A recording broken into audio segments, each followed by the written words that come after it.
Grab that net. You're good. Keep going. Just do what you gotta do. I'm not doing anything. I'm just trying. I could just haul away and hit it. You got that minor? Meat pie. Meat pie. No, I told you. Keep it left. Keep it left. Come on, you're in the net. Yeah. Nice. And it was already in the net. Nice fish.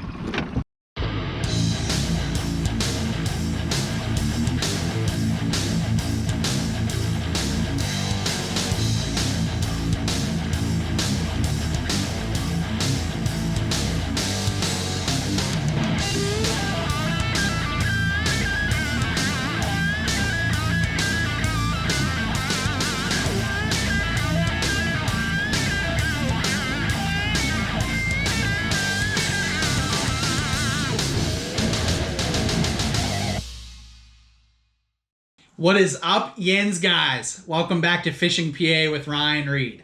Guys, in this video, we're going to continue on with our video casting.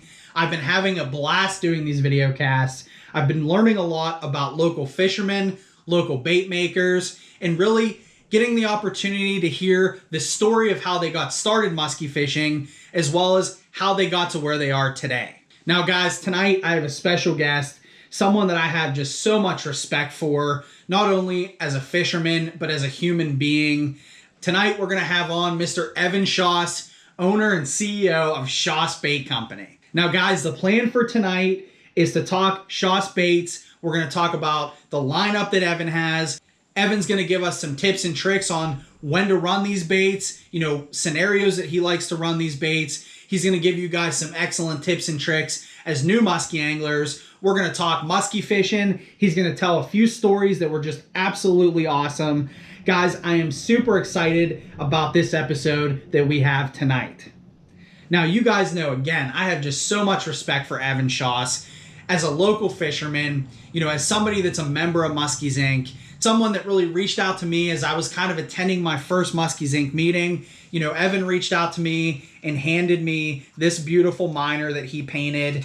He just basically said, welcome to the club. Here's a bait, go out and run this thing. Ever since that moment, I've communicated with Evan. He's been super helpful to me. He's taught me a lot about fishing for muskies and muskies in general, just through, basic text messages, and really through getting the opportunity to get out there on the water with him and his boat partner, Charlie Mueller, which again, Charlie and Evan, you guys are absolutely awesome fishermen. You guys are even better human beings. I appreciate everything you guys do for the club at Chapter 16 and really for the fisheries and really for new anglers like me, sharing information. So, again, I can't say enough about Evan Schoss. I can't say enough about his products, the paint jobs, the profiles, how he builds, how he paints, how he handles his customers, and really, just the overall type of person he is. He is the targeted type of person that I want to have on these video casts to help you guys learn something new about the sport of musky fishing,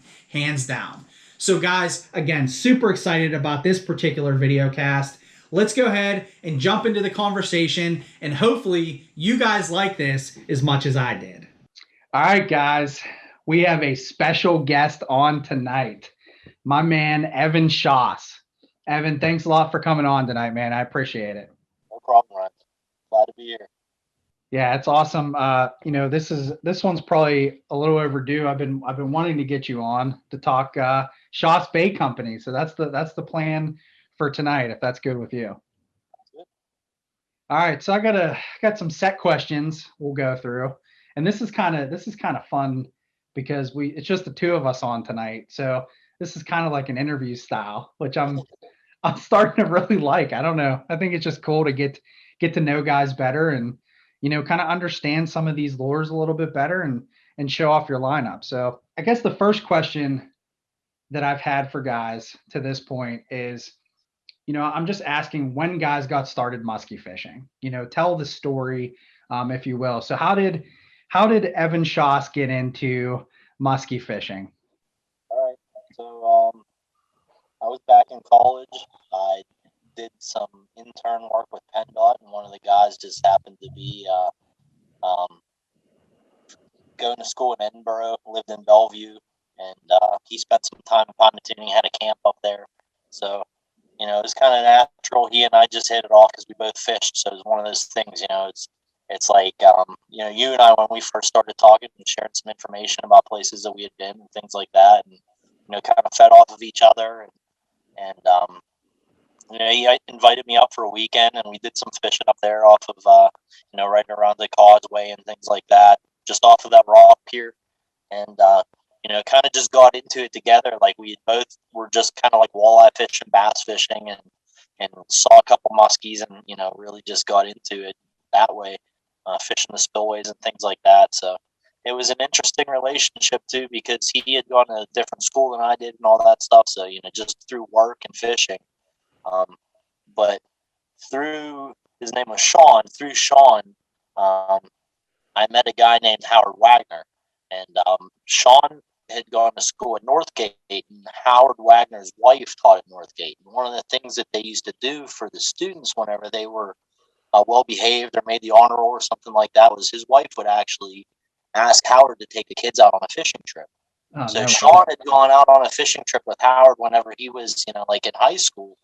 And I remembered that and said, this guy, up in Farmville, PA, had some, musky shop or bait shop and sold some lures and things like that. But just had that connection. So it was kind of neat because once we got started into it, Howard was definitely the main contact point because, everything, there were newspaper articles about the big fish that he had caught and things like that in the Post-Gazette. So it was kind of just a natural feel and that, to ask the person that you've heard knows the most about them. Right. So, through that connection and getting to know Howard and I eventually made talking to my parents and things like that. And I can't remember exactly what year it was, but I must have been a senior in high school or something like that. But, for my birthday, my mom scheduled a trip with Howard, and I remember we went up and fished LaBeouf and Edinburgh lakes, and we didn't see any fish at LaBeouf, and then we went to Edinburgh, and I remember throwing a Wendell's musky harasser, and it wasn't a muskie, but it was a bowfin, and it like slammed it right at the boat side. I remember bringing it in. Howard made me hold it up because he had never seen somebody catch a bowfin before in one of the lakes, so he got to know me as the bowfin kid after that. So it's kind of funny, that relationship and over the years, going back to Howard for information and things like that. And, it just always seemed to be, he was a good point of contact to get to know, if, might have shared some lies, I'm sure, over the years, but, that's one of the things, it's a musky fisherman, right? Oh yeah, man. That's an awesome story. All right. Now I was just gonna ask, like, the reoccurring theme again, the more guys I talk to, you get into musky fishing, this was kind of for you, it sounds like, networking, getting to know guys, getting out there on the water. You're learning from somebody like, Howard Wagner. I mean, that's a big deal, to get into the sport and have somebody to mentor you. My question though is, when you first got in, how would you consider it like a gradual thing into musky fishing, or were you like, after you saw your first fish, you were just instantly addicted and that's all you wanted to do? Yeah, it's weird. It's kind of like it was one of those things that was more gradual, I would say, just because of, first off, we never really had a boat. I guess he had a small boat, but we never really had any kind of the gear or anything like that to do any other thing than cast. So when we would go out, most of the time we would just fish from shore, and we might hit the spillways at different lakes or something like that. And that seemed to be the easiest place to catch them. So that's what we would do. And then over time, you gradually got into that evolution of, picking up a couple down east, clamp on holders, and the next thing you knew, you had four of them. And back in those days, that's you were trolling, 2 rods a person. So, you ended up getting an ugly stick and a line counter. I mean, you know what the progression's like. It was the same thing. I mean, we gradually got our way there, and I remember Sean used to do a big thing at his camp for his birthday. So he would get a pig and roast it. And so it was always a big deal. It was like in the middle of July. And I remember that weekend we went up and it was, it was like a big party. we specifically said we were going to go fishing the one morning, and we went out, and it was, it was one of those things you'll never forget that first moment. And it was on a Leo musky dog, jointed musky dog, trolling, south below towards Jamestown.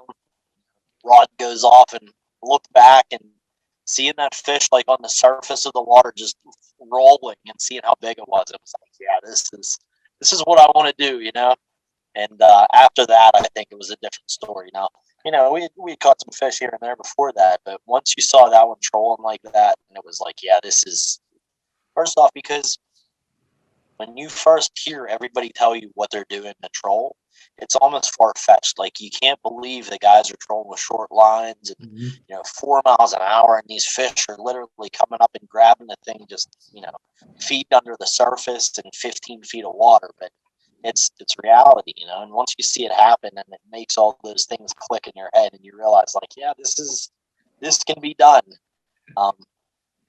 And then it really kicks you in the pants, because then you realize how little you know about it. Making it happen one time is just, it's just such a small piece of the puzzle. But it just, I feel like musky fishing is, as an angler, there's goals to achieve, and you do that over time. It's one thing to catch your first one, one thing to catch some different styles. Another thing to get somebody that on one, share that knowledge with somebody else.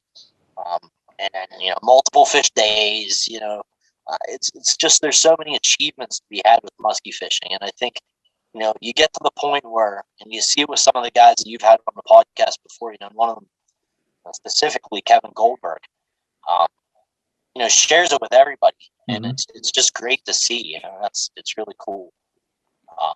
And that's what musky fishing can do for people, and that's the thing. It's not just, guys bass fish and walleye fish and, get stuck in a rut doing this or that. But I feel like once you get to muskies, guys just stick, and that's the thing. Like, you see, what's the next level up? Saltwater fishing, Yeah. We all wish we could move to the beach, but it's not happening for everybody. Nah, not for me anytime soon. Oh, I hear you. I'm stuck here in Western PA, which, I'm happy with. Hey, I agree with you, man. There's not really many better places to be, honestly, and thinking about it. And I've traveled a lot of other places. Calling this home it's not bad. And, my only complaint is when I go to Wisconsin and can drive 40 minutes and go to 10 musky lakes, Yeah. That's pretty nice. But, I have about an hour drive to the closest place for me to fish, maybe a little bit shorter than that, but, it's worth it. I feel like, for the time invested, and especially now these days, and seeing the investment that the Fish and Boat Commission has made, it's made it a lot easier for me to catch these guys. So I enjoy it. Yeah, that's awesome. And, I think that the progression is interesting too, to hear.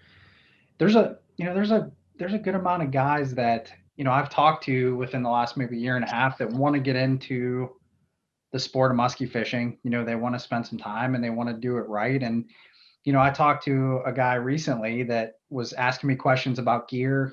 This was probably back in January when I was out fishing, ran into somebody, and, he was asking these questions like, do I need this? Do I need that? What kind of, and I think the interesting piece is what you said is, there's a progression here. You don't have to do everything up front, to spend, you don't have to go out and spend, 10, 15 grand just to get into the sport.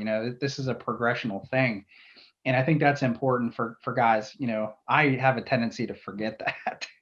It's I need everything now. I want everything now. But really, there's a progression of things, and there's so many different goals, like you said. And that's something that I need to not lose sight of too.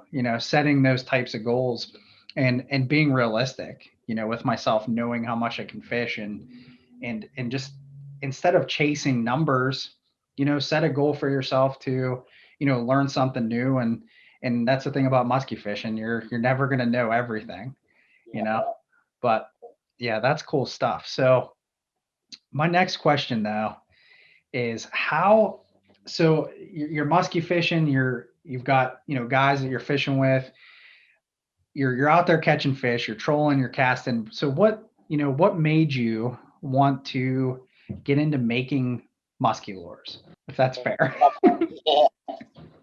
It gets tricky just because I started out tying flies. So, back when I was in, say late middle school, early in high school, um, my grandfather passed away, got a fly tying kit off the hand. Never really did anything with it, but when I got into high school, there was a group at a local high school, another local high school, that they did like a fly tying mentoring program, and then had some other things. It was called Family Ties, and that was really cool for kid from the city. First off, I mean, I grew up in the middle of Pittsburgh, um, and never really, like I did some trout fishing and stuff like that before, but just on local streams. But to learn fly fishing and put those skills together with the stuff that I already had, and inherited all these pieces, and then just never really got to use it. Learning that knowledge and being able to put it together. So, and that's kind of where the whole, being able to trick a trout into eating a fly when you're mimicking, a hatch that's coming off or something like that is just, it really clicks with you because you think of, these fish are keyed in on this bug. It's part of the food chain. You're mimicking, something that they are already knowing, and fooling them, to eat it. Right. It's pretty cool. So it kind of gets into that. And, the progression of that was I went to school in State College where they had limestone trout streams and hatches, and things are great. Once I graduated from there, moving back to Pittsburgh was like, yeah, I can fish these freestone streams again, or drive 3 hours to the closest place to do this over, So I kind of got into bass fishing for a little bit and then progressed into, not really a whole lot of tackle making with bass fishing, but when I got into musky fishing, I don't remember exactly when it was, but there was an article that I had read in the newspaper about Elwood City being a hotbed for musky lures. And that was one of those things that it was just kind of intriguing to me because it's like I knew the native range of the muskie was the Ohio River watershed. It's like some of those streams in the Ohio River watershed come down that way. So guys had been catching muskies up there that were kind of natural muskies or stocked in the early days. So it was really interesting to hear like that, not far from Pittsburgh, it's this whole group of guys that made these lures. So it was interesting to me, and just also that from the research that I did, there wasn't like a whole lot of other areas around the U.S. that were like that. So like, yeah, in Wisconsin and Minnesota, just because there's so many lakes and a lot to do. But besides those areas, it's like there weren't other places that were like that. It's like, so this is pretty cool to have this in your backyard. And then some of that too was, like being able to go to early in my career. There were these big fishing shows. Like back when I first started, it was just, I think, just called the Western Pennsylvania Muskie Show. Was at Robert Morris University. It was a pretty big show. And it was neat. I mean, not that the Muskie Max and these things aren't big shows because they're probably comparable in size, but it was, and back then too, and that's kind of the whole thing. I got into a club that was started by Howard Wagner at Moraine. It was called the Moraine Muskie Association. And some of the people in that club, the one guy that I met through the club, specifically Rich Whiteside, was like, you think of, Franklin Park, same kind of deal. It's not like, you're not from Wisconsin, you're not from Minnesota. I mean, this guy was like diehard muskie. He's dedicated to the sport. He was, and in the first couple years of meeting him, we flew out to Chicago and went to the Chicago Muskie Show. So, and it's like, can you think of many people that are, it's crazy about going fishing and going to, in the dead of winter. I mean, it was 12 degrees, I think, in Chicago. You fly into a place that's colder than Pittsburgh. First off, anybody would think you're crazy. Rent a car, driving through Chicago in a snowstorm just to get to the Muskie Show. And, but that was one of the coolest experiences for me, just to see all those different builders from that area. We met Larry Dahlberg, had a really good talk with Larry Dahlberg. He had a seminar. It was just amazing to hear like the stuff that Larry Dahlberg has been through on fishing trips and things like that to get to where he is. it kind of just made me think, it's like there's just so much, heritage and history in this area. The nostalgia of Muskie and West PA is just, you can't deny it that it's there, and it's just so cool that I started to. I had carved some stuff before, and I want to say that they were just fish carvings. They weren't necessarily lures or anything like that, but at that point, just made an investment in getting a bandsaw. Actually, the first thing I bought was a scroll saw, and learned the hard way that was a little bit too difficult to cut blanks out with, and it's just all like everything else. It was a progression. So, kind of one of those things too. I started out the hard way. I was making lures out of a type of wood that would soak up water, and I caught some fish on them, but they were falling apart. So, you learned over trial and error. Was mostly at that time there wasn't a whole lot of resource online where you could just Google musky fishing or musky bait making and come up with pages, like basement bait pages or anything like that. So it was really just kind of just trying stuff out and trying to figure out how to make something work the way you wanted it to, and would it withstand the catching a muskie, and then maybe would it be able to catch another one. So it was what I worked on doing, and through meeting Howard Wagner and things like that, fishing those creeks, like I told you, spillways and things like that. Got into making like a small crankbait, just like a small twitch bait style. It was like maybe 4 inches long, and had my first multiple fish day up at Woodcaw Creek Spillway. And I think I got 3 fish. Maybe one of them might have been over 30 inches. But, at the time it was huge. Oh, I thought that was the coolest thing ever. Saved that crankbait. So that's one of those things, it's like I'll never forget, And I think that winter also, fishing up around the same area, I got like a 37-inch pike on it.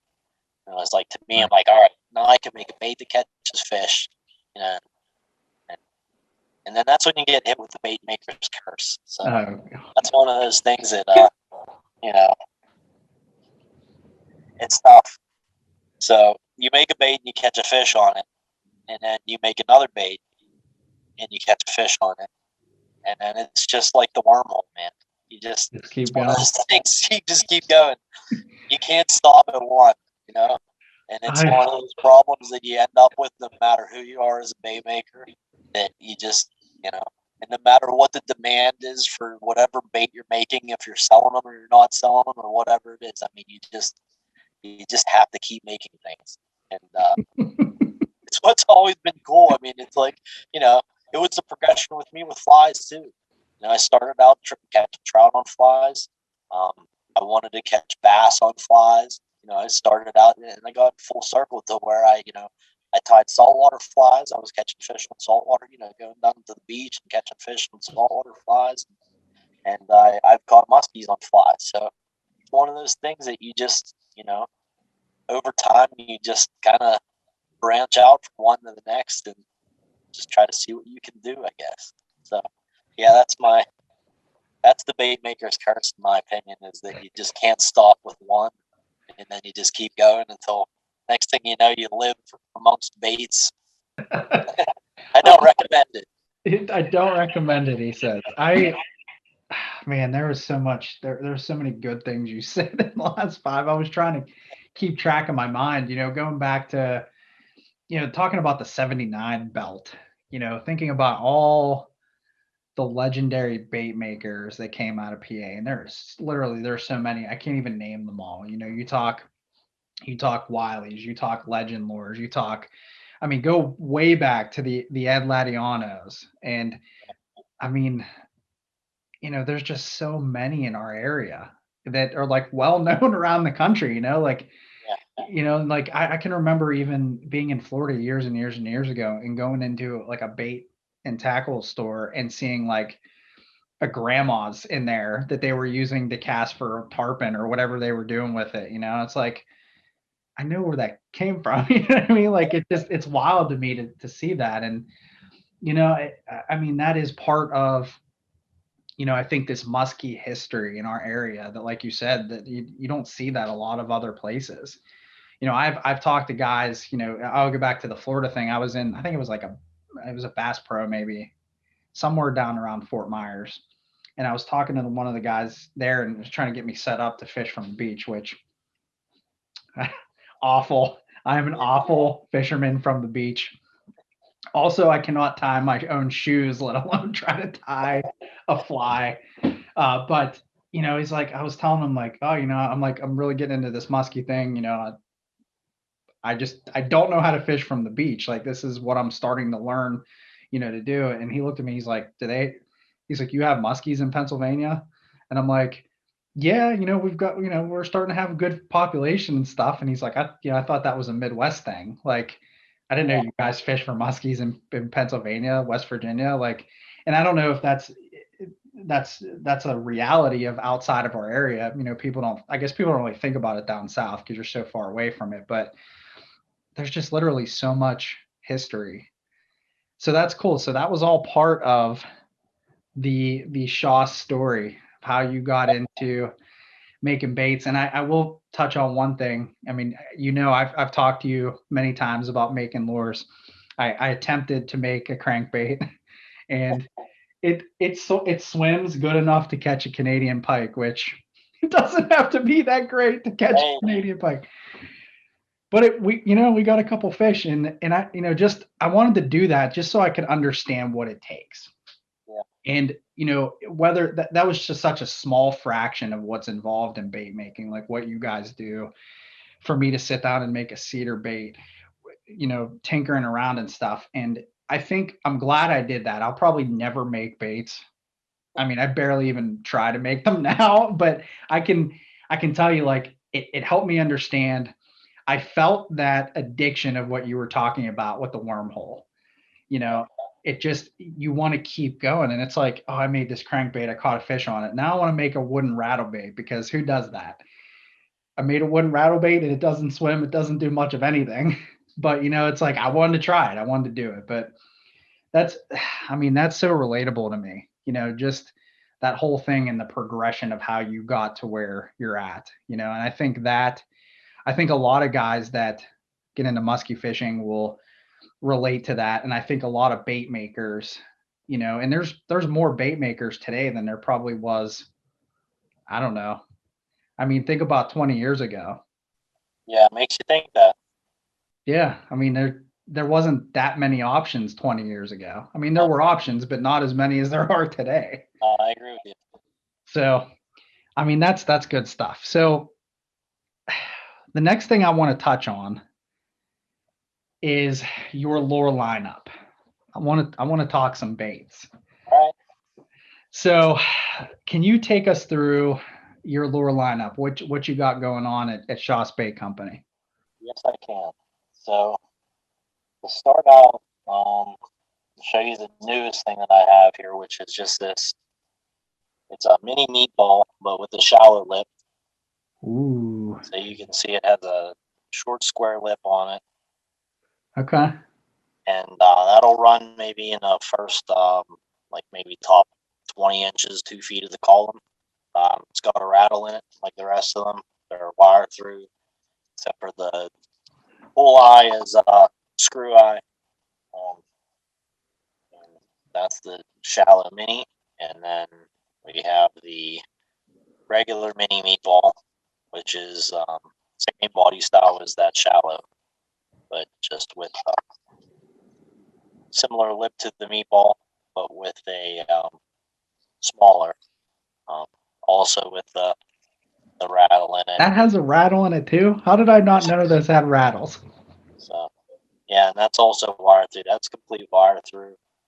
So that tail wire is the same wire that you're connecting your line to. Nice. So those are the mini meatballs.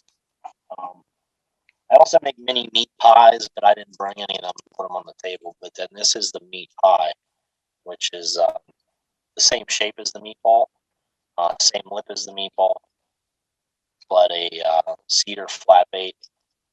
Okay. So it's same deal. It's got the same rattle in it.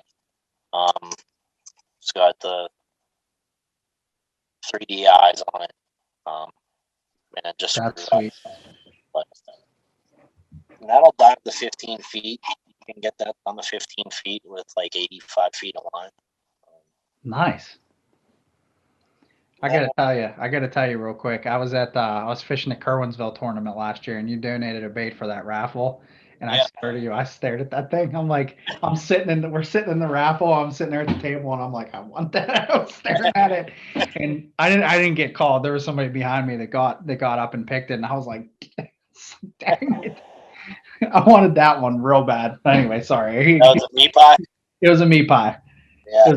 And I was like, oh. It was a good color too. I can't remember what the color. It might have been shad. It was either that or I think it was your perch pattern. I think it was a perch pattern. Yeah, I can't remember. It looked good though. I wanted it. So then the next bait would be the OG meatball, which is just the screw eye meatball. So this is just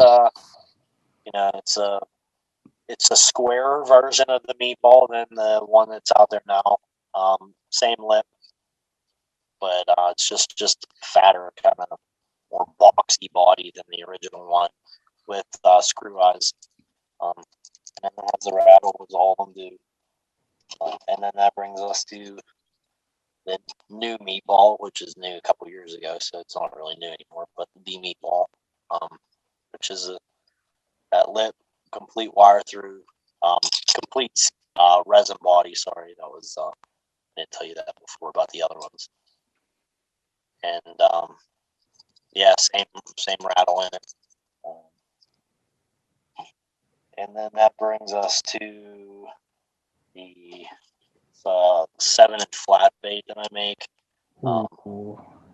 As a deep diver. I don't really fish them. I mean, I guess I do fish them that deep. I think you can get them down to about 16, 17 feet deep, maybe 18 feet. But that's a cedar bait also, wire through. They're not all wire through. Some of them are screw eye also. But I like that profile a lot. yeah, it's been a good bait for me. That's pretty much one of the first style crankbaits that I made. I made a batch of those back in 2006 for a website called Musky that I belonged to. And it was a bunch of Canadian bait makers and things like that who are now pretty famous. Brett Cornier with Brett's Baits, Sean Mayer with Hose Baits. Other guys, Johnny Datson actually was the one who ran the website. So it was pretty cool, back in those early days to get to know some of those guys and learn about bait making from some of the best out there now too. Wow. So it brings us to the next one, which is a smelt, which is a metal lip crankbait, kind of like a minnow style, if you would. But that's a resin. Can you hold that one up? Can you hold that one up a little higher? I want to see that. Yeah. Wow. Okay. I'm like, the funny thing is I'm like trying to get closer to my screen like it's going to make a huge difference. Yeah, I know. I'm doing the same thing. Like I can't. I'm backwards. Oh, I got you.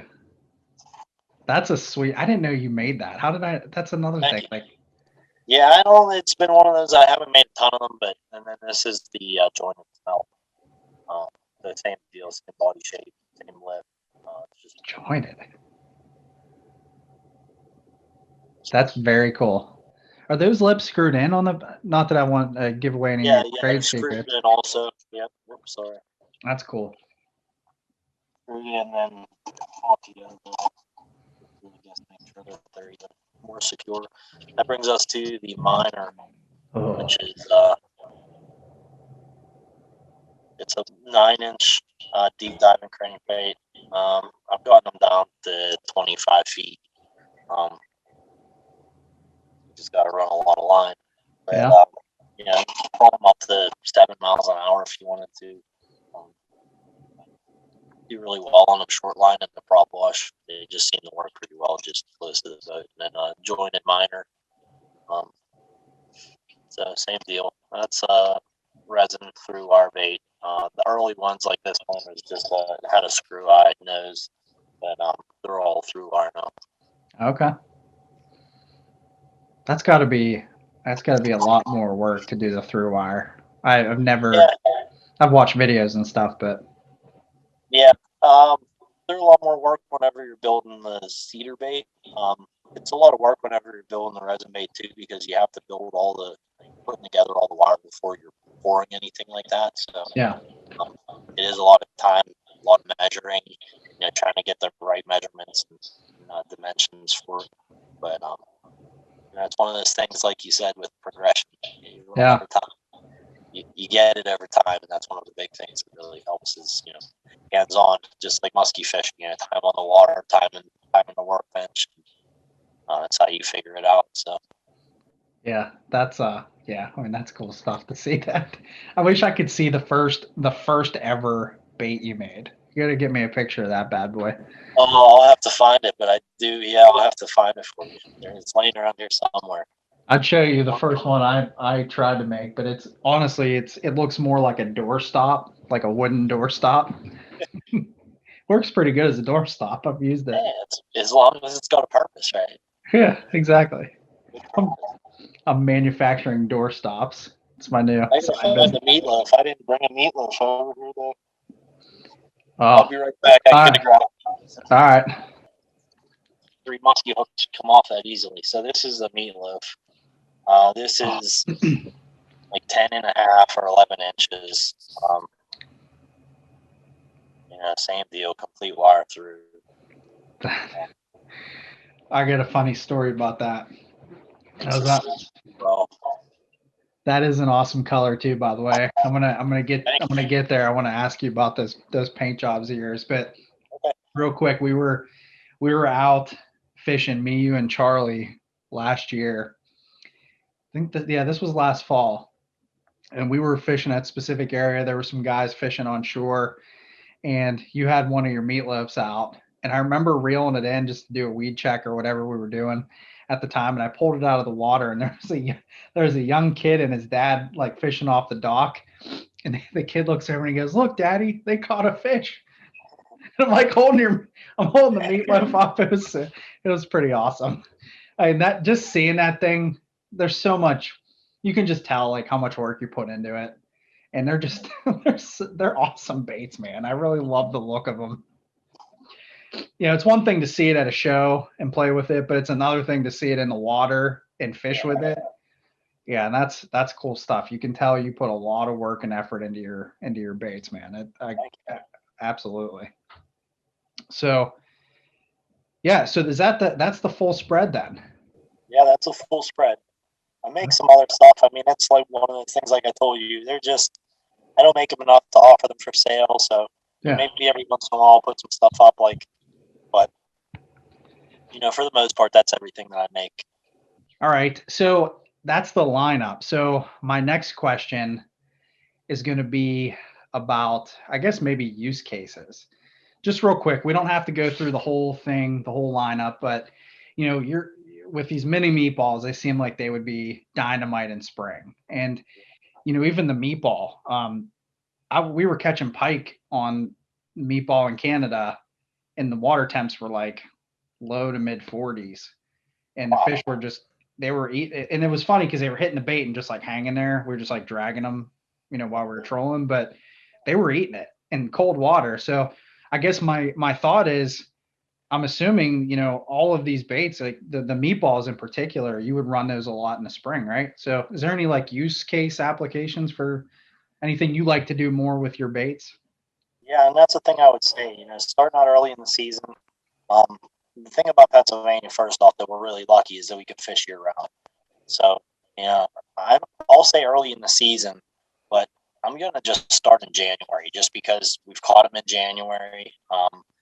There's different things, like you said. I mean, you can fish, the creeks at that time of the year, depending on where you're at, some of the rivers, things like that. If the lakes aren't frozen over, but we have been able to get on the lakes too. But I'll say just starting in January, I'll say, if I'm trolling on a lake or trolling on a river, I'm going to be using like that, the 7-inch flat bait and a minor. Those are my two choices for that time of the year. I think that's, one of those things that the fish are still keyed in on a bigger size bait. You're still going to be able to get them to go on something like that.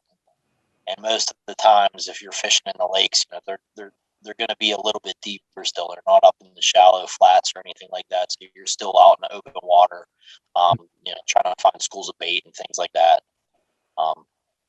So those are my two that I would go with those times of the year. Just to throw in a third would be, meatball, just um, because it's a smaller bait, but it fishes like a bigger size. It has a different action than a lot of other baits.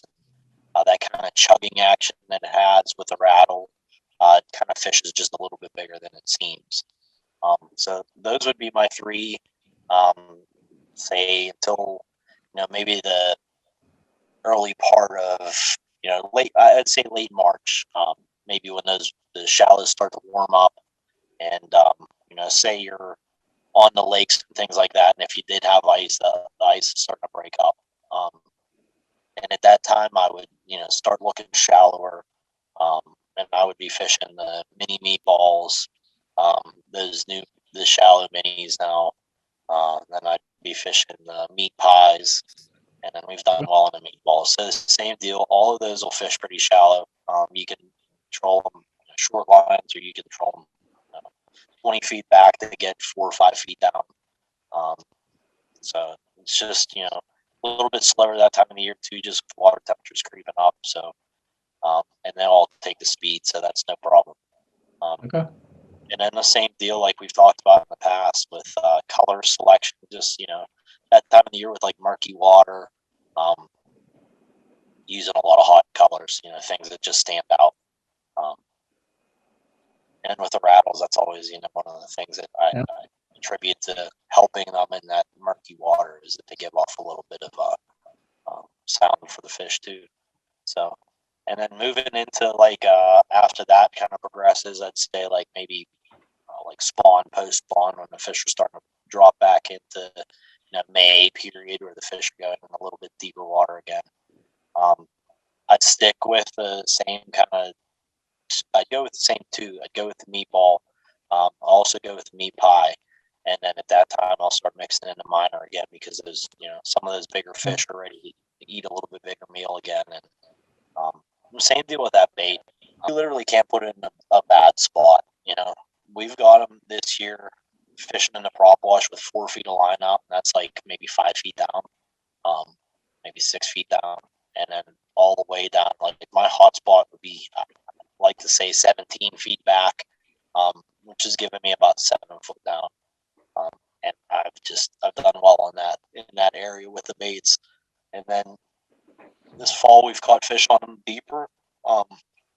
Like I said, I can get them down to 20 feet or so, and I get to go up there too, just as well as they do anywhere else. So that's one of the baits is it's pretty versatile, is where you can put it. Now the same deal with the meatballs and the meat pies. Like that time of the year, if you're marking fish deeper, I'm not afraid to put them down 50 feet or 50 foot back, which is going to get me like down in that 10-foot range. And that's that time of the year, depending on where the fish are, it might be 6 foot down, they might be 10 foot down. It just depends on where the bait's at, what the water temperature do, things like that. So, and as you progress from there into the fall, the same kind of deal. We just step it up a little bit, use those the minors again, and still use the meatballs.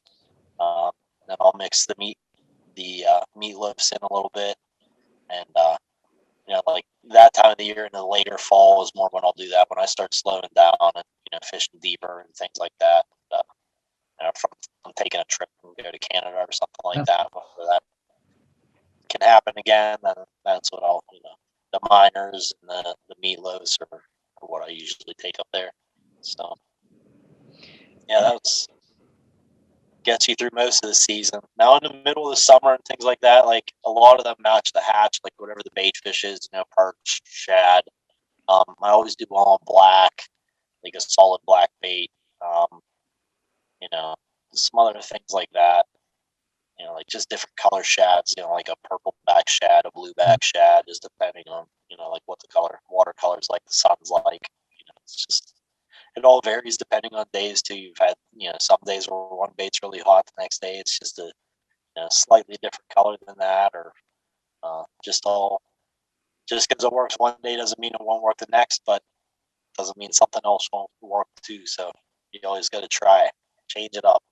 Changing it up. Yeah, I mean obviously I'm still learning, but that was one of the biggest things I learned from last year is it's different every day. Yeah. And there's sometimes like I just couldn't explain, what I was seeing. Like and a lot of I spent a lot of that time with you guys, in learning and trying to understand. And it's just it's a couple things. It's number one, as a fisherman, you want, and I imagine this kind of translates into bait making too, because you're probably thinking about this as you're making or creating baits, is like the versatility of what your tool is, and that's something I probably need to understand or spend more time, thinking about. These lures aren't just, I mean, they are pretty little things, but they're tools. Like they're meant to do a specific thing. You're putting them in harm's way to get eaten by a fish, and it's like, I think it's interesting too. Like, so would you say like when you're building baits, you're thinking about that versatility? Like you're building this particular, like the minor, you're building this as a tool to solve for a specific, maybe not problem, but like a specific area or somewhere where you want to fish, like, whether it's the prop or, taking, maybe a bigger profile to like Canada. Is that fair? Yeah, definitely. And I think that's one of those things of, where I had seen that I was getting some more quality fish on the size of bait that was like that. And that in the places that I was fishing those, that they were getting hit by the bigger size fish. So it just seemed like it was, it was inevitable that that size bait was perfect for what I was trying to do with it. And then from there, like with the same kind of deal, like you said, it just kind of works into, as you see different situations and you can figure out, all right, this is going to work for that, or this might not work for that. Like I said, after the spring, I kind of don't fish the mini meatball at all, but I don't think that it won't work. I think in the summertime, I think that would be a really good bait high in the column if if it was a cold front or something like that. Like I think that's a bait that would definitely perform. I just don't have that, enough situational expertise yet. And I think that's a lot of, guys that spend a lot of time on the water, seeing how those different things can work for them. And that's one of those things like with the progression. All right. Yep.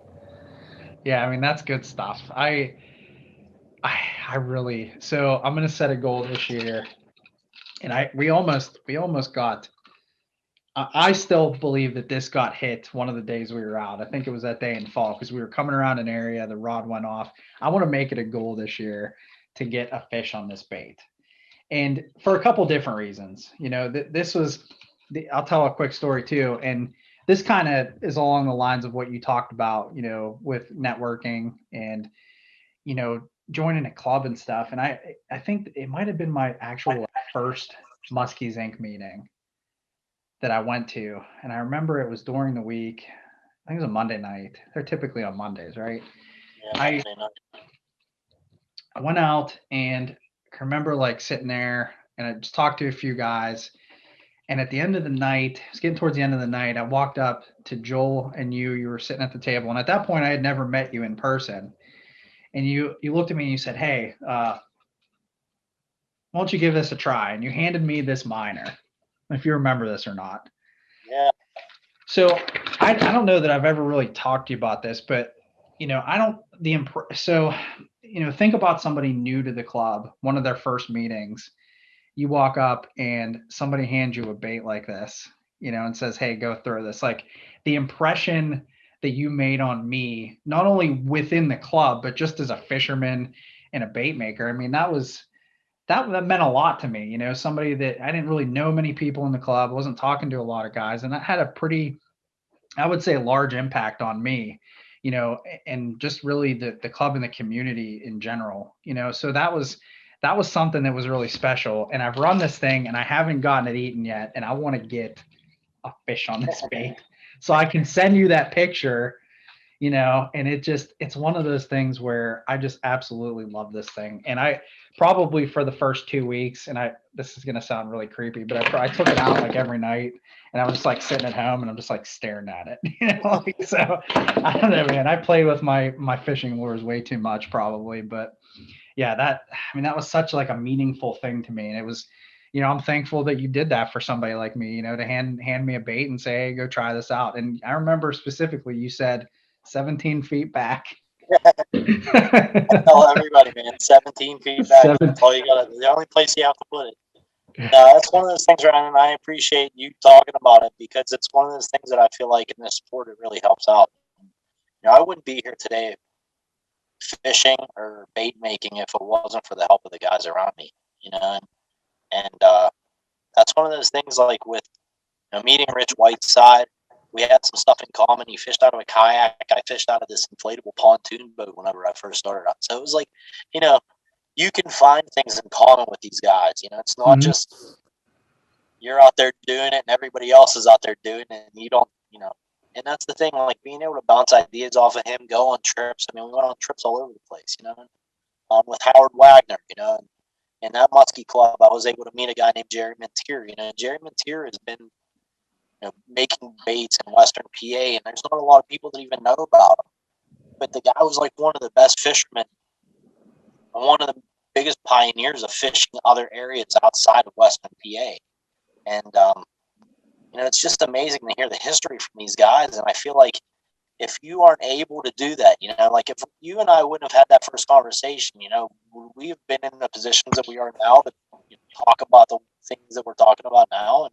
And I really think that, by meeting those people, by talking to those people, it really puts you in, it helps you understand your part of where you're at in musky angling, I guess, maybe. And it really helped me, like, these guys aren't going to be around here forever either. So hearing these stories and telling people about this history is also really important because how do you think we got to where we are? Yeah. So I think it really helps, and I think that's one of the things that Muskies Inc. does is gives people the opportunity to get together and talk about something that we all love. We all want to be able to support, and get up to the next level so our kids are able to do it too, So that's how I feel. And I've, the club has done a lot for me, just through the members and talking to guys and learning. And, there's just, I'm not where I want to be, just knowledge wise, but man, I'll tell you what, keep talking to guys and, you keep establishing relationships and you help other people. That was the other thing too, is like, I've been able to help a couple people catch their first muskie. And I mean, it was just as fulfilling as getting, catching a fish, my first fish, watching my brother and then one of my good friends catching his first. I mean, it was just, those are the types of things. And you get to make memories with, with friends and family. And, you meet a lot of guys too. You guys took me fishing last year. I was out with you and Charlie, and, those are all things that, as a fisherman, I mean, they help you learn. You can bang ideas off of each other, and then you can share too. Like if I'm out, say if Dan and I are out in the water and you and Charlie are out, there's a relationship. We can text, say, hey, I got one on this or whatever. It helps everybody, and it's, I don't know, you just build good relationships with good people, and it's a huge deal. These fish are hard enough to catch. Yep. You take all the help, but yeah, man, I wanted to make sure I mentioned that because that was one thing that has always stood out to me, and I was really thankful, for you at that moment to hand me that bait and kind of get me thinking about, that sort of thing and just that impact, what other guys can do for you as a fisherman. So, man, we got another question here. I want to talk about color. I want to talk about lure color. Your paint jobs drive me insane because I remember talking to you and then going to Max, and this was like one of the two baits that I wanted. I wanted to get some type of perch pattern. I love the way you paint, it's just the scale, it's the glitter, it's the colors. I mean, Goldie, it's just, everything's so clean, man. You do such a good job with your paint. And I can't even really begin to think, how hard it is to paint. I was using a brush on, on my stuff, and awful, but seeing this, it's like, these really are like art pieces to me, and there's a lot of good painters out there. There's some guys doing some crazy stuff, but, your paint is clean, and it really, even down to the epoxy and the eye selection you use. So talk to me about paint a little bit. What are your colors? Do you have any like specific colors, or how do you paint, or how do you come up with ideas for colors? If that's fair. That's a tough Most of one. my ideas for colors are just things that have already been out there. And I think a lot of it is, every year I do try to come up with some new stuff, and but a lot of it is just, guys are constantly asking if you have a color list or what's out there. I really don't. And I just pretty much tell people that anything that they want, that they have a picture of, I can paint for them. And that's most times, matching colors or things like that. That's pretty much the only way that I'm able to do it. For colors that I like to paint, I would have to say that for me, honestly, a lot of just like the basic black stuff is like, and it's not because it's easy. It's because painting a bait solid black is pretty freaking tough, man. To get a bait to turn out like, without hair or something stuck in it, solid black is definitely pretty difficult. But they work. Besides that, like I really do like all the perch kind of stuff. I like to match, like, it's kind of like the fly tire. I mean, I like to match the hatch. I like to try to get it with a lot of like scale patterns, a lot of contrast. A lot of different things that I think, I guess, are gonna pop for the fish. Whether it's a different belly color, maybe like a scale pattern on the belly, which you don't really see a ton of people doing. Just gives it a little bit of contrast, and maybe something that flashes a little different than what they're used to seeing. But then besides that, like I really do like the bright colors. I like pairing different bright colors together. Whether it's fire tiger or a hot perch, or like a jungle perch kind of thing, where you got different variety of light greens and dark greens, or bright greens and darker greens. Yeah. Trout pattern's always been a favorite of mine, just because being able to catch trout and make something that looks like a trout and then fish with it. It's like you said with that meatloaf. Every time I cast out a trout lure and reel it in, it's like, caught a trout today. Especially when it's a minor and you're, those people are watching you from the shoreline and they're like, wow, look, that guy's going, man. Yep, yeah, I do. I reeled it in 27 times today just to check for weeds. Didn't fight very well, but no, like you said, I mean, that kind of stuff, sucker patterns, that's always been one of mine. I call my biggest fish on a sucker pattern that I made, on a minor. I have to say that. Yeah, the shad stuff, there's just so many. It was like Paul was talking about, Paul Frustrero with the boss shads, 25 different perch patterns or something like that. It was just so many different things you could do with the shad pattern. And one day you do it one way, the next day you do it another way, and somebody calls one thing and another one gets another name. The next thing you know, you end up with 25, that's just the way it works. Guys want things for specific watercolors, and that's one of the things that I've really found. There's areas out there where every single person will buy one color off you. Green Bay, Wisconsin, every single person wants orange belly perch. I've painted so many orange belly perch meatballs. It's like, I feel like they're coming out of my ears. I dream orange belly perch. And I'd have to say that I probably didn't even ever have one in my box until this year.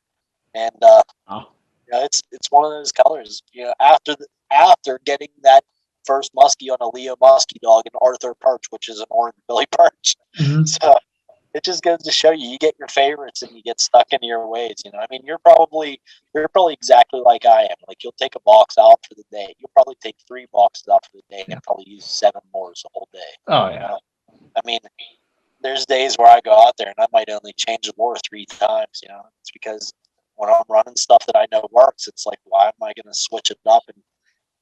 And that's where I feel like learning the watercolors, the overall weather patterns, like whatever that kind of stuff plays into it. Maybe, switching it up to a pattern that works for that, maybe more than just, running something that has traditionally been eaten in the past. So, if that's the case, then you have those favorites for that kind of thing. And so maybe you only need one box, but we all carry those 3 just in case you find that one magic lure one day and have to go home, you know. I bought 2 of them, those big green Flambeau boxes, you know, to hang all my lures in, and I can't even I have to carry all of this stuff, and I can't even use like 10% of what I take, you know. But it's like, you're right with the color thing, and I just, you know, there's like those 4 or 5 like core colors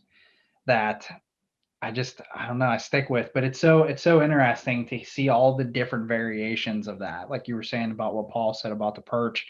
I mean, I don't know, man. I just, some days it's almost like, some days like one variation will go off versus another, and it's like, and in my mind it's like, I gotta have them all, because you just never know. But there's no way to run all of them. But yeah, I don't know. I've always been a fan of your paint jobs, you know, seeing the pictures and stuff on Instagram. And, you know, a lot of the meatballs, I stare at the meatballs for a while, because those are, I have a thing with meatballs. But yeah, I mean, it's just, again, there's just so many different things you can do. Do you ever find yourself like, do you just like pull a blank out and just try different things, like messing around, like reverse whatever, like you're doing like a pink black perch, but instead of black it's, you know, it's pink, or just random stuff? How much testing do you do? A lot of that stuff is like one of those things where I'll just be sitting at work one day and it comes to me, you know, it's like, man, why don't I try this, or why don't I try that? And, you know, that's definitely one of those things that, you know, I don't know if it's I guess it's the bait maker in me, you know, I guess it's the fly tire in me that over all that time is just, you know, this is something that's going to either have contrast, or, you know, that I think is going to work. And, you know, some of those patterns are really paid off. Other ones have definitely, you know, there's something with painting the bait where you get so far in it and then you like bust out the Windex, you know, you spray it on your paper towel and you just get yourself a clean slate and start over again. Yeah, there's certain points where you realize, yeah, I can't get any more from here. But there's definitely some baits that have been pretty cool, figured out that way, that have turned out pretty decent, you know. And I think those are always the ones that come up with they get the coolest names. And that's always been my favorite thing, is, you know, trying to come up with a name for a bait, just so people know how to recognize it or something like that. So yeah, so I mean, that it's important. I think a lot of guys are particular about color. You know, you mentioned about all black. I've always liked just black baits in general. I don't know if it's just because of the shadow idea, like thinking it casts a shadow in the column, you know, but I don't know. There's something that's just so nice about a simple black bait. You know, even like a jerk bait, like casting a black jerk bait to me is like, I don't know, I just love doing that. It's also nice to be able to see the bait too. And a lot of times with black, I can never see it coming in, but you know, it's one of those things. Like, it's a double-edged sword. Yeah. So we talked about paint. Got your favorite patterns. One of the other questions I have, and we've got a couple questions left here on my list, but you know, I want to hear a couple stories. Do you have any stories, maybe favorite fish, or just a fun day on the water, you know, catching fish with your lures, your creations? Sure. Yeah, I think one of the best stories would be when Jessica, my wife, and I, when we first met. You know, I told her what I like to do, you know, and I kind of had to lay it all out there in the beginning, you know. I made musky lures, you know, I spent a lot of time in the basement. I'd go fishing for weekends, you know, I'd be gone and all this stuff. And you know, when we met, she had some fishing gear of her own, had a tackle box and that kind of stuff. So she spent some time out there doing it too. Not musky fishing, but obviously she had, you know, done some trout fishing and things like that, catching some bass and panfish. So I told her, you know, we were going to go out, and, you know, it was one of those things that was really tough. You know, we might not catch a fish, we might not see a fish or anything like that. And, you know, I woke her up early. That's one of those things you it's like it's got bad news written all over Oh, it. yeah. You're like, all right, we got to get up at 4:30 in the morning or 5 o'clock in the morning here to get out there. But she was all right with it. It worked out. We got out, and I remember I had a miner that I had been using. It was like in September, I want to say. We were on the river on the Allegheny, and so I remember I told her, it's like we're going to put these couple lures out, 4 lures out, and we're going to troll, just go up the shoreline, and then we're going to, just stop and have lunch or something like that, and then we'll troll back down on the other side or whatever. And I remember, probably being in the water for 15 minutes, and next thing you know, the lines are tangled or something like that. And she was patient enough to help me there, get everything untangled, and just trying to get everything set up by yourself is a pain in the butt. Back in that time, I had a tiller, so it was, letting go of the handle, and next thing you know, you're spinning backwards, and especially with the current of the river and all that kind of fun stuff. But in that trip, we ended up, after that first time, ended up getting a 42 and a 43-inch muskie. So she was, I felt like she was my good luck charm, and both of them were on that same miner, same carp color. So it was one of those things like, man, this is onto a pattern. And then the next time I took her out, we also got 2 more muskies. So it was like, talk about somebody getting into it, lucking into it, So we really felt like, she started out on the right foot. And so that was a pretty cool situation with her, taking her out and getting, a couple muskies, somebody that had no experience doing it all. And then we eventually got married. So I want to say that had something to do with it, right? Nice. That's a good one. My only question is, she started off with like 4 fish and 2 trips. I mean, Oh yeah, what happens whenever you get that skunk? yeah. It was a lot different, man. I'll tell you, we had I don't remember. It couldn't have been the same year, but we made a couple trips like later into the fall together. And I remember, trying to convince her. I got one of those little Mr. Buddy heaters. Oh yeah. I remember she had like a Snuggie on the one trip with like a jacket over top, and it's just looking at me like, yeah, you're nuts. Like, there's no way I'm going out doing this again. You're crazy, And it was like, but we caught 4 fish. We got 2. Nope, not happening. That's so good, man. I mean, that's awesome, though. I mean, you guys going out and doing that, and that story in particular, your back-to-back trips with 4 fish. I mean, couldn't really ask for anything better there. And No, definitely not. so I gotta ask you about this, because this is probably, I don't know, man. It's just one of my favorite pictures of of a young one out fishing. There was a picture from, I think it was last year. Was it you, Jess, and Emmett out on the boat? Yeah. There's a picture up on Muskies Inc. on Chapter 16's website of Jessica and Emmett, and the look on his face is priceless. He looks so excited.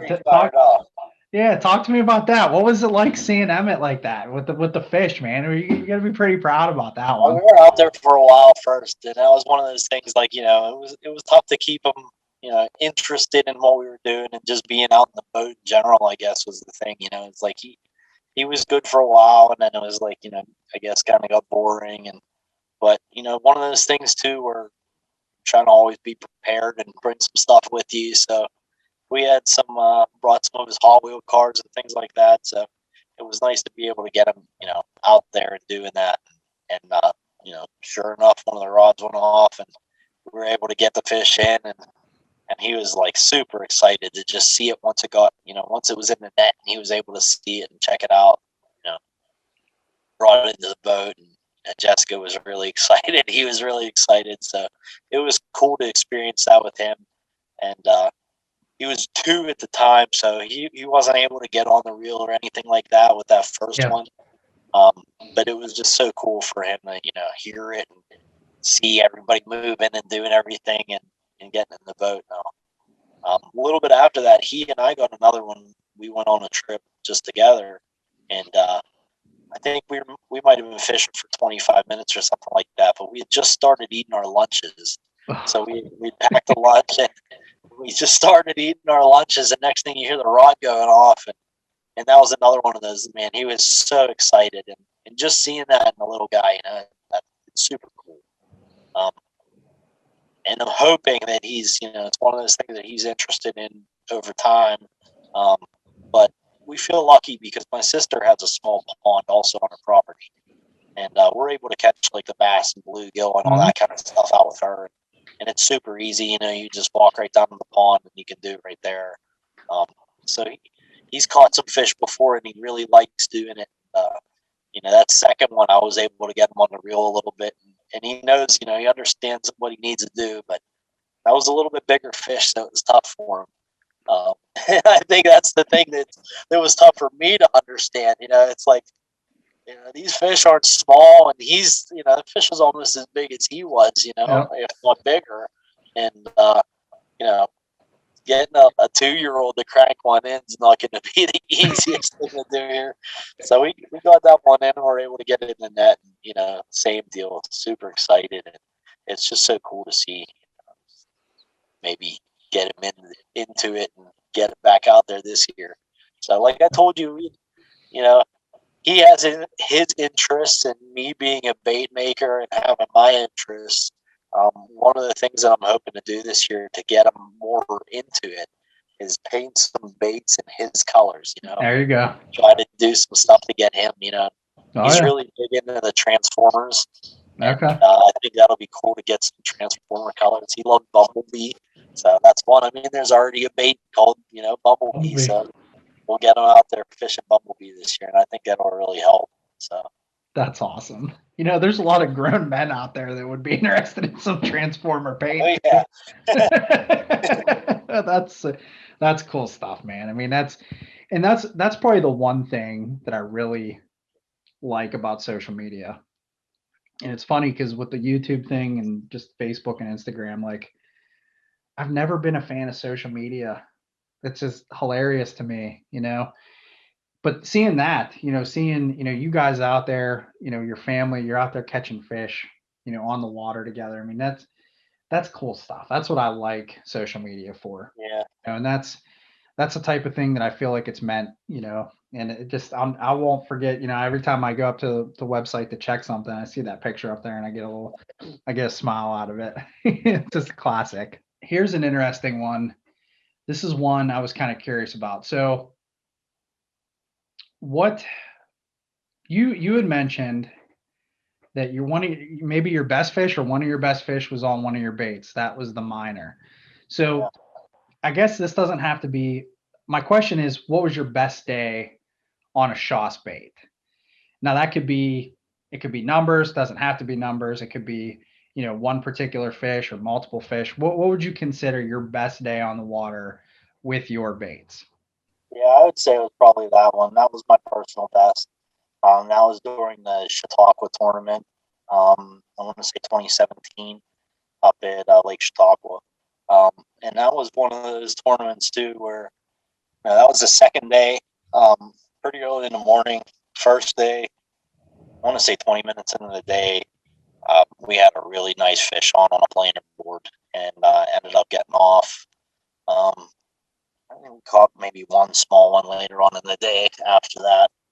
And just coming back to the boat launch and just kind of being bummed, just being like frustrated. And, one of those things where you kind of get down on yourself, and musky fishing has that tendency to do it to you, and you're out there for like 12 hours straight, and you get like 2 fish, one of them small and one of them's all right, And I remember coming back to the launch that day and seeing Doug Vanasco and talking to Doug, and just kind of, Doug really just, told us, hey, it's musky fishing. Anything can happen tomorrow. You just keep your head up, have some confidence, and tomorrow's a whole new day. You never know what will happen out there.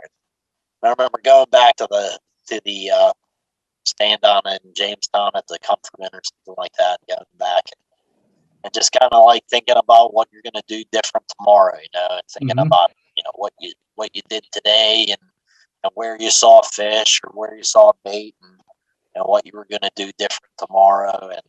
And I remember, I think it was one of those things like, I was thinking, like I've caught fish on the river 17 foot back, that minor 17 foot back. And that was the thing that I did, and it was the same deal. Kind of played off of the other story. Jessica, that minor 17 foot back is how we were catching fish when I took her out, That's exactly what I did. 17 foot back on that down run.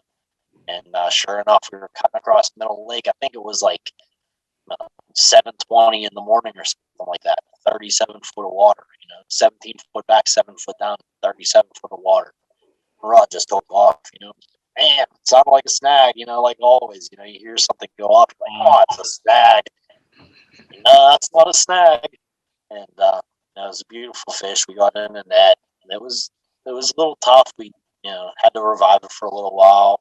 It swam off, seemed to go off pretty well. So, just one of those things where, in that situation, during a tournament for Muskies Inc. on the second day after having a rough first day, and, on one of your baits, in the middle of the deep basin, it was really cool to have that experience on, one of my own baits at that time, and just kind of gratifying, after talking to Doug and kind of getting, that, like we needed that talked off that ledge, like we didn't. Oh yeah.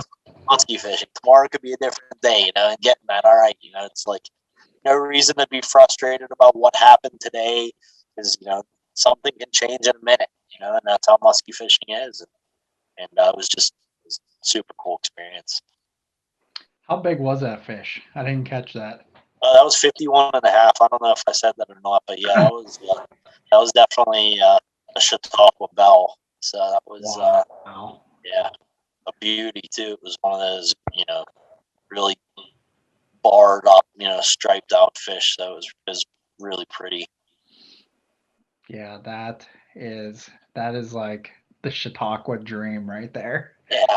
That is like the reason we spend time on Chautauqua, is try to catch one of those big, beautiful, those brown back muskies. But that's a cool story, in the heat I'll of the tell you another one real quick, dude. Honestly, if you don't mind, one of the first decent fish that I got off there trolling. And that's the thing about Chautauqua. Like, I feel like I've always been able. I've had some tough trips up there, but the times where I've been able to get some good fish, good trips have been great fish. Mm-hmm. And one of the first fish that I'd ever got up there was one of my, I want to say, the second year that I got a boat. So I want to say that was like maybe 2009 or so. We went up there, my family, we rented a house on the south end.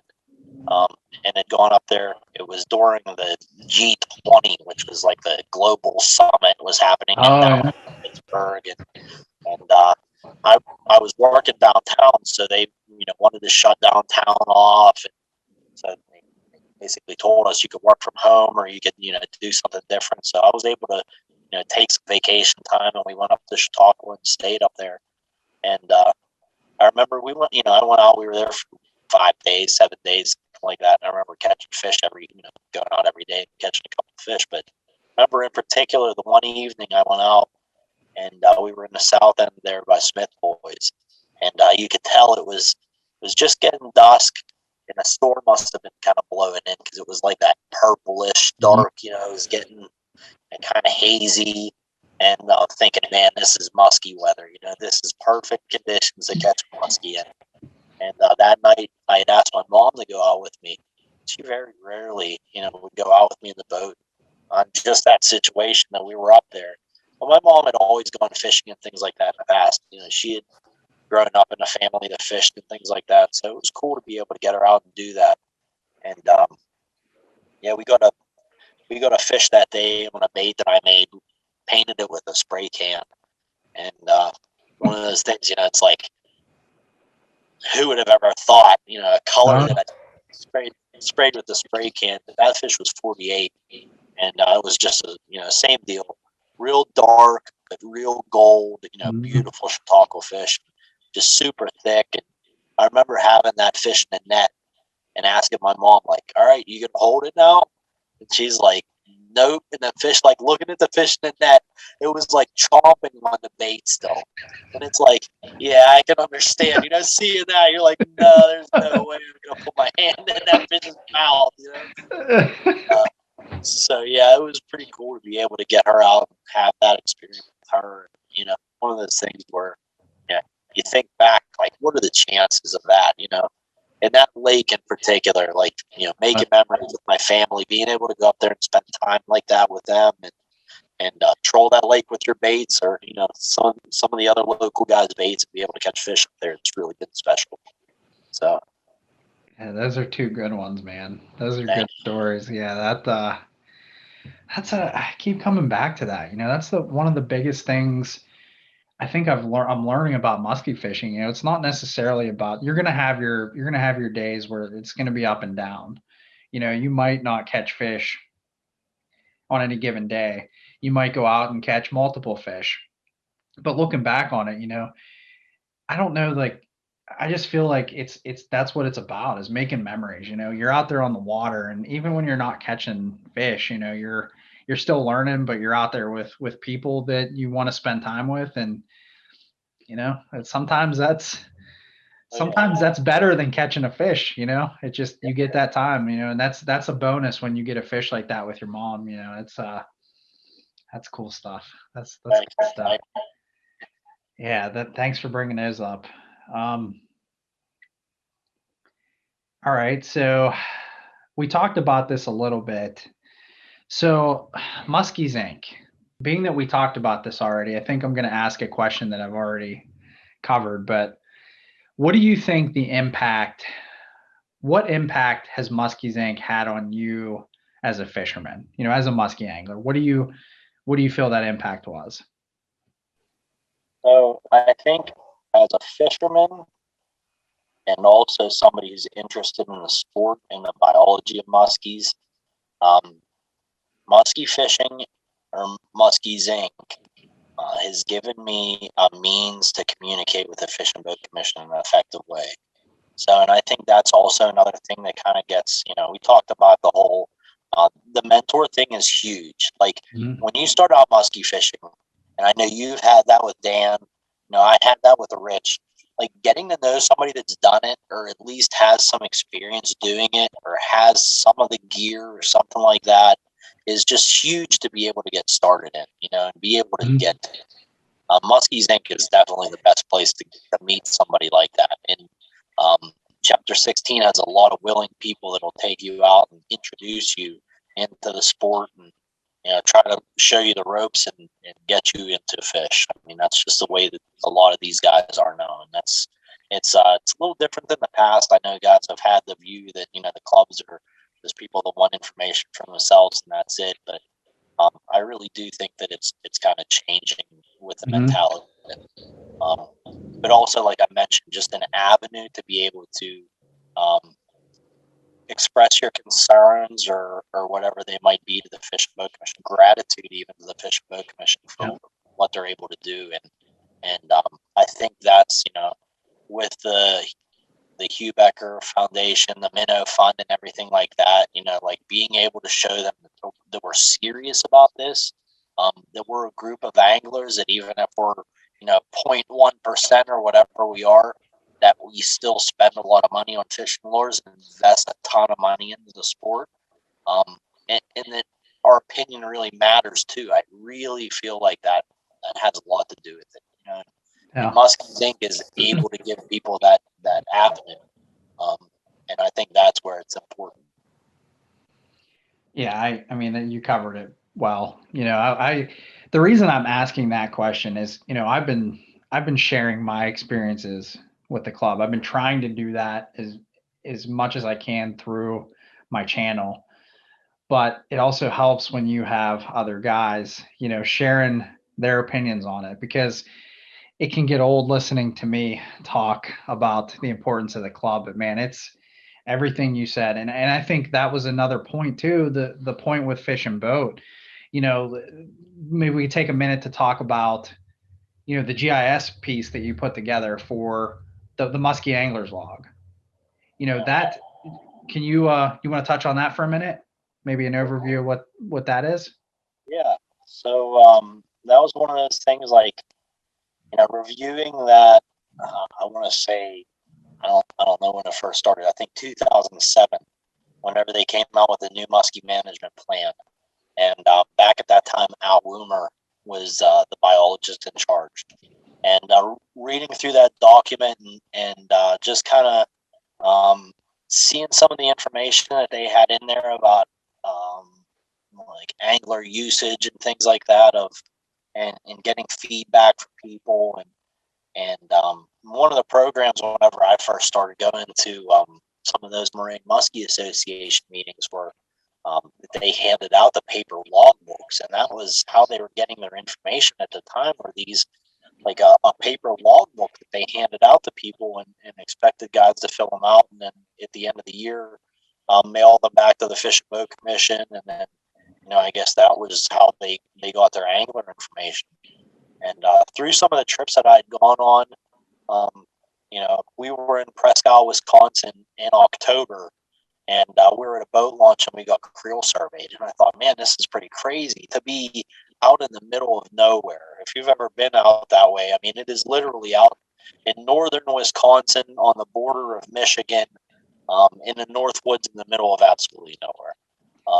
And there's a guy at the boat launch asking us if we caught anything that day.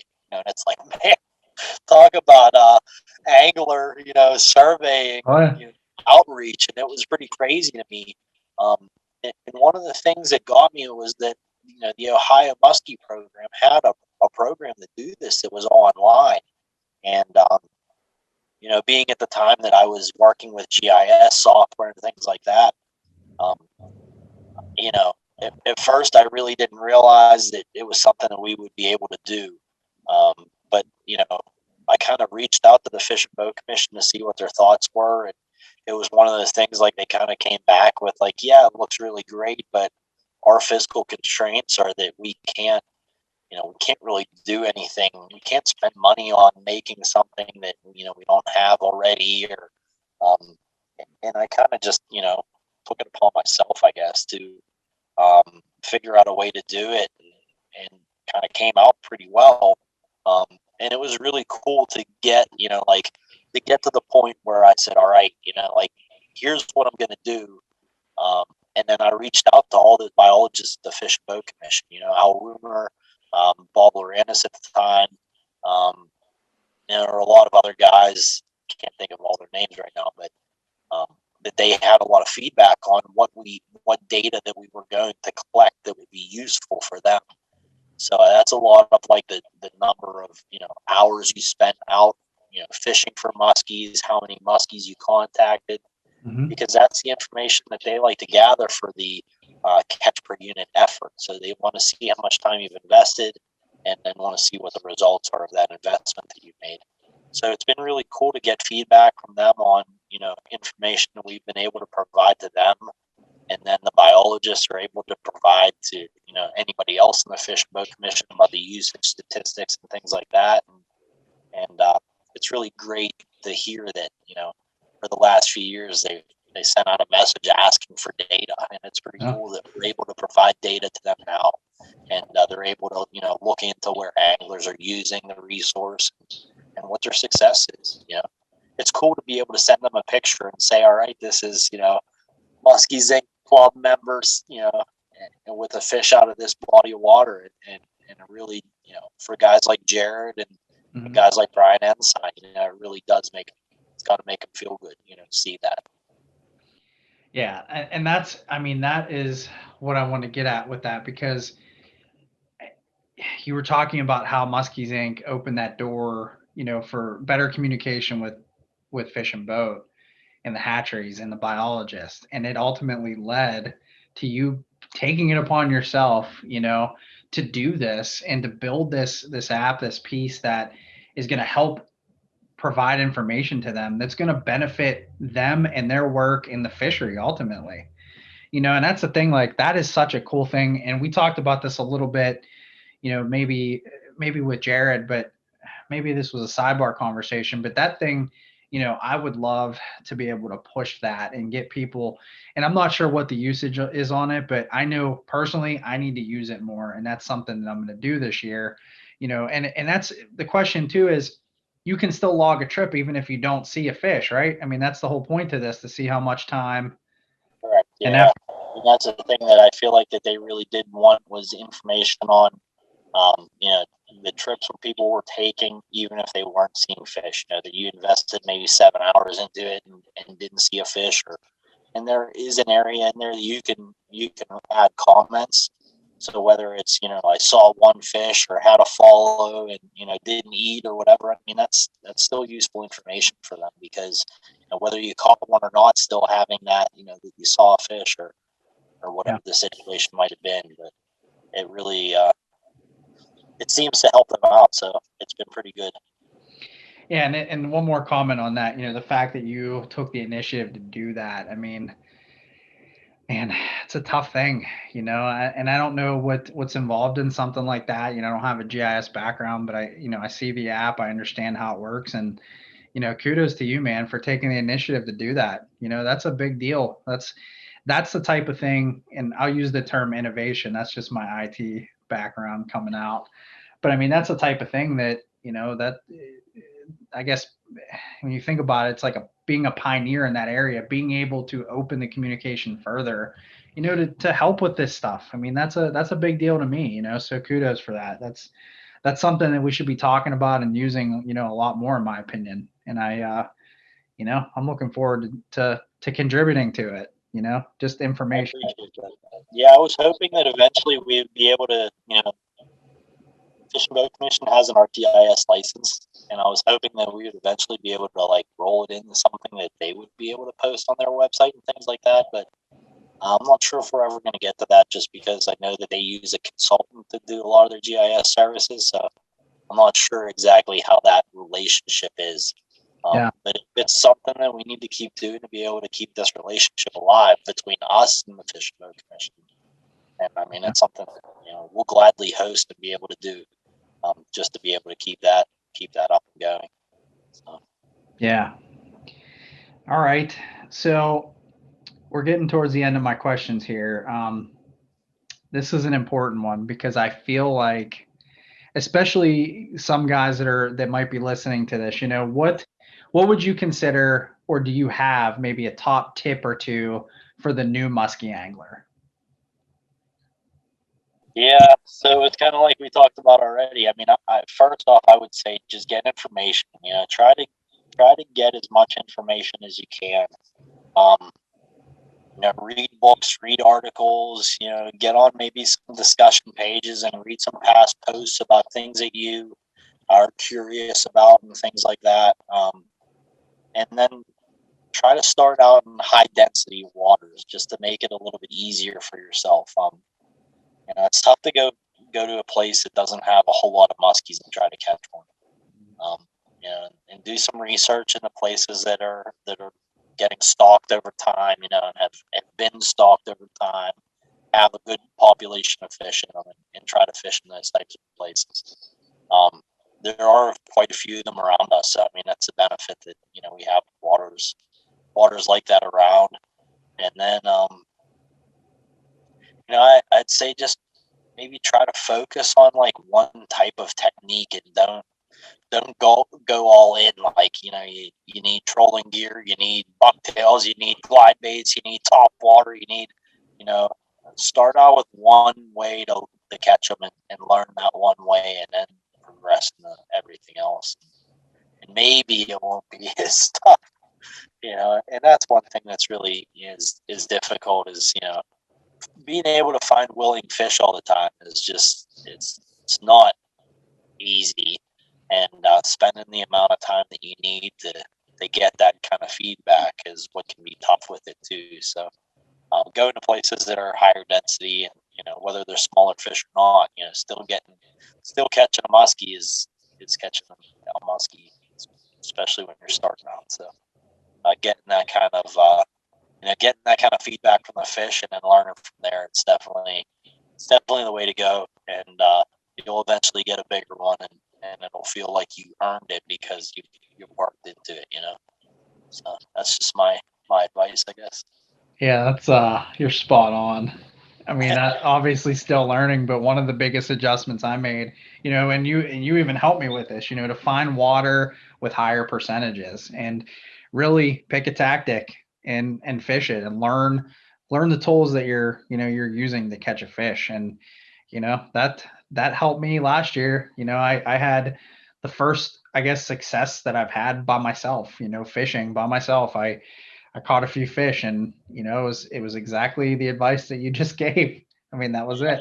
So I can attest to that. I mean, that's all good stuff. And I think that's the thing, man. I mean, it's like what we talked about with the progression, that over time, it's like you gradually get into it. Like this year, Charlie and I really had a lot of success with, identifying things on the side scan. And that's just like that new technology has been something that's really opened my eyes into, what you can do with the technology and being able to read what's out there and know, like, am I in the right area or am I in the wrong area? Am I investing time into a place that I'm not going to get a good feedback, good return from or not? And I think that's been, like I said, I mean, the learning process of, all right, I'm fishing a high density area or a high density lake, but am I fishing a high density area in the high density lake? I mean, that's all part of it too, and it's really been, it was really opened my eyes whenever you see how many fish can come out of a small area at times. And I think that's part of it, is that, there's a certain reason why fish are using the places that they use. And it's not just because, oh, geez, there's a roadbed there, or, oh, geez, there's a, creek channel there, or, oh, geez, there's some bait fish around the area. I mean, there's a reason why they're there for being there, and, it's cool to figure that out and have the success based on what you've seen. So, and it's all just learning the next step of the game, getting to the next level, I guess, right? The progression. Yeah, Yep. I mean, we keep coming back to that, but it's so true, man. I mean, everything you said, it's all progression. It takes time to learn, and the more time you put on the water, the more you're going to learn. I learned a lot last year, but I'm hoping to learn twice the amount that I this year, and pick new things to learn. And there's just so many opportunities to do that in the world of musky fishing. So I don't know if you're a guy that's like me, that's into like some of the literature or anything like that, but one of the great books is called Time on the Water, and it really explains. I mean, it's a guy that's starting out that really has no experience. He was I think a journalist for the LA Times. Kind of quit his job, moved to Wisconsin, and documented what like his 100 days or something like that he fished for the muskie season. And it really kind of shows you it's a little different than what we have around here, but I mean, it kind of just shows you what it's like. I mean, he went through the struggles, he went through fishless times, he went through everything that you go through, and it's just one of those things where it's kind of like it's a good psychology book for musky fishing, because it's like, yeah, this happens to all of us. We all go through it at some point, So that's really cool. It's one of the books that I really think helped me through, some of those struggles in the beginning. I just a real quick side story. Jason Milnes, he actually went out on Amazon and picked that up for me. He sent it to me one night. I was talking to him about at one of the club meetings, and he said, "Have you read Time on the Water?" I said, "No." He's like, "All right." And it just that night, I got a message from him with the download, and man, I'm about 3/4 of the way through it now, but I've been slowly chipping away because it's hard for me to sit down and read. But I can tell you, it's probably one of the best books. And I'll confess to you, there's not many books that I've finished unless they're fishing related. But it's probably one of the best written books that and it just the personal account and everything. He just moved his entire family up there, and I mean, it's good stuff. It's just There's another one that's a takeoff on it. It's 120 Days with Bill Hamlin, and it's another one of those stories. Like, and the two things that I think that are really cool about them is that I've been to both of those areas before they take place. So it's neat to fish in these places and know like what these guys are talking about. It's like I've been there. I've seen that before. And that's another one of those stories where it's like 120 days on the water, and he tells you what he's been through and what he's caught. It's really good, really cool feedback to hear. Yeah, I'd suggest those to anybody that's just going through the struggles.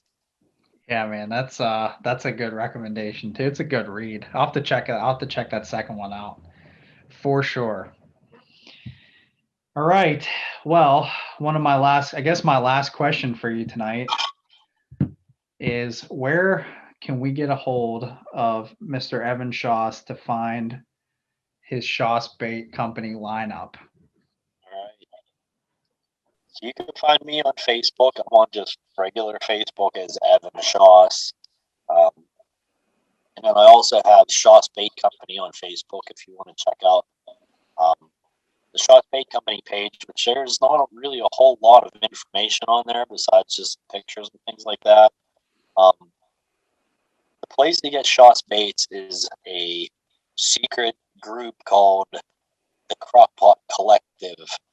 So if you'd like to join the Crockpot Collective, send me a friend request on Facebook and I can add you to the group. Otherwise, I'm going to post some stuff on my personal page, hopefully this year, or on the Schoss Bait Company page. So I have a whole bunch of stuff that I'm building right now. I'm kind of in the midst of literally, like, if I took a panoramic shot of this room, I'd have, pretty much unfinished baits everywhere you look. So hopefully here in the next month or so, month and a half, I'm going to have a bunch of stuff posted up. Whether it's, it's going to be on one page or the other, but most everything will be all online. So keep tuned. Send me a message if you'd like to join the Crockpot page. All right, that's awesome. I follow that. I was looking at it the other night. See, I sent you a message on some of those colors. Yeah. Oh man, that's good stuff. So, is there anything else you want to cover? No, I think that's about it, man. All right. Pretty much everything. All right. So anybody that's listening or watching, guys, need to go out to your social media pages and send Evan a friend request. Check out the Instagram page out there. And you guys need to get a hold of some of these baits if you can. Meatballs, miners, the whole lineup in every color, right? Do that. You got to have every color. Man, I appreciate you doing this tonight, Evan. Thank you very much for jumping on. It's always a pleasure, talking with you, and you're a class act, man. I appreciate everything you do for the fisheries here and for the club, and for guys like me, just the general fisherman that wants to get out there and catch some fish. So thanks again. I really appreciate you taking the time to do this tonight. No problem, Ron. Thank you. All right, Yins, guys. Evan gave us a ton of information on his bait line. He talked about different scenarios where you guys can run these baits, where he likes to run them, when he likes to run them. He's got a lot of different varieties and styles of baits or tools for specific times of the year or specific scenarios. Now, he also told some awesome stories, talking about his son getting that fish and being super excited, and then talking about being and spending time with his wife on the water and, catching fish with his mom. I mean, these are all awesome family stories that it really helps you guys get to know somebody, and really it just shows how awesome Evan is with that family background, and he's doing this thing for all the right reasons. He's on the water chasing muskies. He loves to do it. He loves to teach about it and share information about it. He's engaged with PA Fish and Boat. That Musky Anglers log is an awesome tool that's going to help provide information to the biologist at PA Fish and Boat. So Evan's doing a lot for the fishery as well, maintaining that and really trying to help anglers use it so that we can do our part as musky fishermen to give back to the biologist, to give them that critical information. Again, I can't say enough about Evan and just everything that he does. As a fisherman, as a person, these are the types of people that you guys can meet at Muskies Inc. and establish relationships with. So with that said, guys, I really enjoyed this video cast. I hope you guys did too. If you like this video, hit that like button for me. If you guys like this content overall, please subscribe to my channel. Also, please feel free to leave me a comment down below. Let me know if you guys like these video casts, if they're worth doing, how you're, anything I can do better, how you guys are enjoying them. Also go out to that podcast on the Podbean site. You guys can use that for audio only. That way you don't have to sit down and commit to a 2-hour video. You guys can listen in the car. You can listen at work. That's why I put that out there for you guys. And I plan on putting most of my videos up on that podcast site as well. So again, special shout out to Evan Schoss. Special shout out to Charlie Mueller. You guys are awesome fishermen. And Evan, thank you again for coming on, talking Schoss Bait Company and talking musky fishing. I greatly appreciate you doing that. All right, guys, check out Schoss Bait Company. Go out to the Facebook pages. Go out to Instagram. Join that crock pot. Take a look and see what Evan's got cooking. It's just awesome, awesome stuff. He makes killer products that catch tons of fish. And again, he's a local, homegrown Pennsylvania musky fisherman / bait maker. And really, at some point, these baits down the road are going to be part of that musky history that we talked about earlier in this video. All right, guys, I greatly appreciate each and every one of you that have been supporting me over the last couple of years. I appreciate the feedback. I appreciate you guys watching. I'm having a blast still. We're going to continue to do this. It's almost time to get on the water. The ice is coming off. Waiting for a few more lakes to break ice and the water temperature just to come up a little bit. And we're going to be out there on the water chasing these fish. Super pumped, super excited. Hopefully you guys can get out there and do some fishing here real soon. Check out the voluntary musky permit. Go out there, get your fishing license, get the family out there, make some memories, get out of the house, get some fresh air. You guys will enjoy it, I promise you. All that's left to say, guys, is tight lines. We will see you next time.